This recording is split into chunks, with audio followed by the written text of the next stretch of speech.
So when you are doing your analysis, it's very, very important that you take into consideration long-term fundamentals. So on this particular breakdown video, I'm going to be showing you how I was able to take advantage of long-term fundamentals in taking a trade on NZD JPY and bagging over 100 pips also on NZD JPY. The reason for this is because we all know that JPY has been bearish for a very, very long time. So every other thing like NZD JPY, AED JPY and the rest should be bullish while this long-term bearishness continues. So let me just show you a quick breakdown of how I was able to take that trade using a very simple price action concept, and of course our community enjoyed from that particular trade. So let's jump straight into it.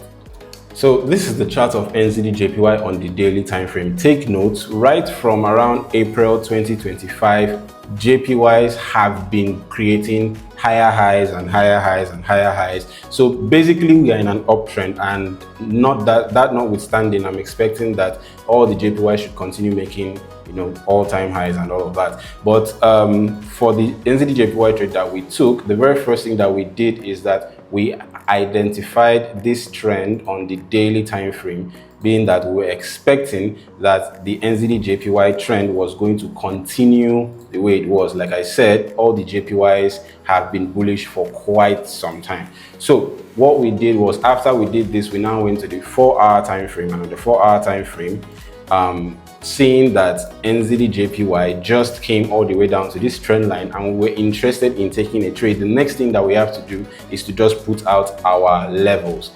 So putting out our levels, we now had this level here, being that price has reacted to this level multiple times around here, and we've also had few reactions around here, and then lastly around here. So this made this level a very, very important level on NZD JPY, and as we can see, the price just broke out of that level and then retested. So in order for us to take a trade, again, like I've said, very, very simply, just go down to your hourly time frame. What are you looking for? You're just looking for a very, very simple case of a breakout and a retest from what? From a trend line. And this is exactly the trend line that we had, and then compelled by having a minor level at this point, this was exactly what we were looking for. So at the breakout and retest of this level, we had a buy somewhere around here, and our stop loss, of course, was just above this level. And of course, like I said, we were able to bag another 100